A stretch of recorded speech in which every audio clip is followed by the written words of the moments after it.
Hey everybody, this is Christine. Here with another video to show you how to make these chalk label lid mason jars. And the best thing that I can do for my own kitchen was make these jars, these regular mason jars, into labeled mason jars where I can keep all my teas. This one's called candy cane, or I can put mixed beans in it to make my Asian rice mixed beans. And just have it all organized in my cabinet so I don't have to go searching for anything. The easiest way to do this is just buy your mason jars at any, I got these at the 99-cent, so they're super cheap. These things come right off where you can paint. See, this is how you know that it's gonna work. Where you paint these tops with your chalkboard paint to make your lids. All you gotta do, can you see, is stir and paint your lid. Don't make it too thick, because if you make it thick, it'll just start peeling off and you just don't have a lid anymore. Once that dries, you just stick it right back on and close it and get any type of chalk and label anything that you want. These right here are the sleeves. So what do you use these sleeves for? Why would you even put it there? To make it look pretty? Yes. But what else can you use it for? I use these at home. You just take the lid off and you put coffee in there and it becomes a mug and it doesn't burn your fingers because there's a sleeve. Isn't that awesome? Or you could put all your little tea bags in there to store it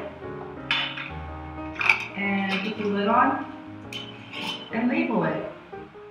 All I did was got some yarn and just crocheted a sleeve really quickly. I can show you how to do that right now. You start with your yarn and make your first loop knot. You make a crossover, grab the yarn that's connected to the yarn ball and pull it through. Put your needle in through the hole and you're going to make the base. What you're going to do is just loop and pull through the hole. Loop, pull through the hole. Keep doing the same. And the dimensions of the jar will be 30 of the loop in the hole, the loop in the pull, and that should be long enough to cover the jar.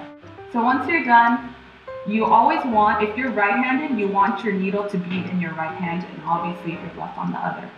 So you're going to be knitting, your needle is always going to be going the opposite direction when you're crocheting. So what you do is pull it out straight, and there is going to be these loops that you're looking for to pull through, to do the loop and the pull again. So if you look closely over here, the first loop, if you can see, is right here. I suggest skipping the first one, because your first loop that you made will just pull right on through. So skip the first and go to the second. You go through a single strand, do your loop and your pull, and then you get 2 loops. From those 2 loops, you get the existing yarn and do the loop and the pull again through both. And then go on to the next loop, second loop. Right over here, do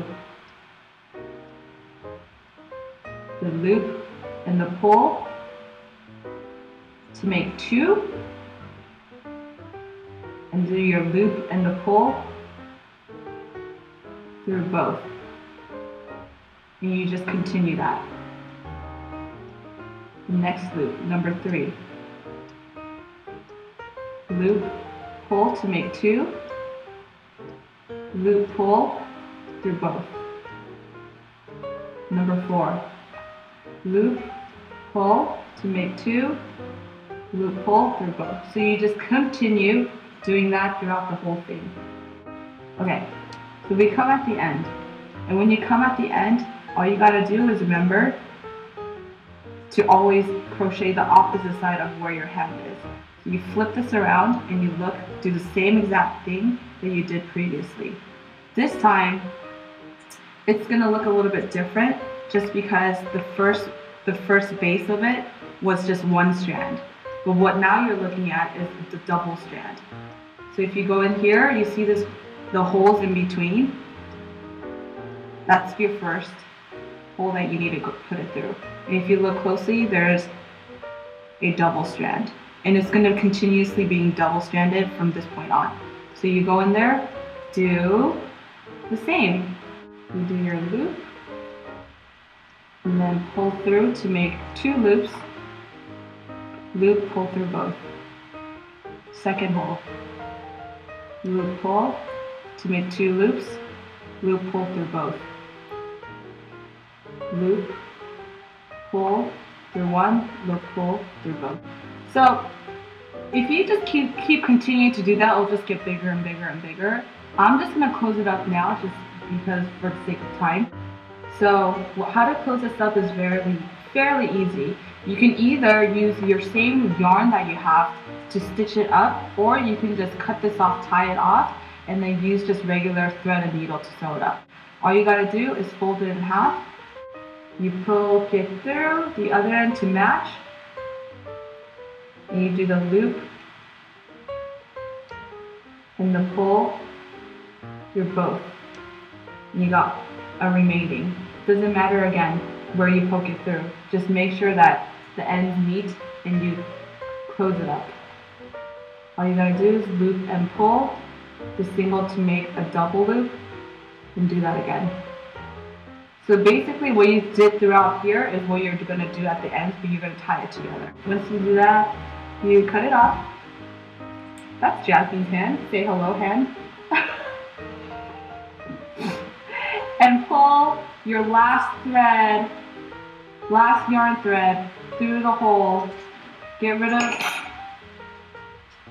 your needle, and all you gotta do is tie the loose ends together. Tie and tie. Please cut that end off. Oh, yeah. And that's why you make your sleeve. It's just, you can make it thicker if you want, but I just made it super thin.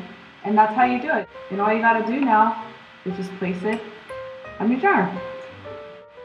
So that's how you're gonna make your label lid mason jars. Super cute. No effort at all, a little bit of effort. If you have trouble making this crochet lid, crochet label, just don't even do it, who cares? It's still really awesome without them. See? And that's how you do it. Tune in next time for another video.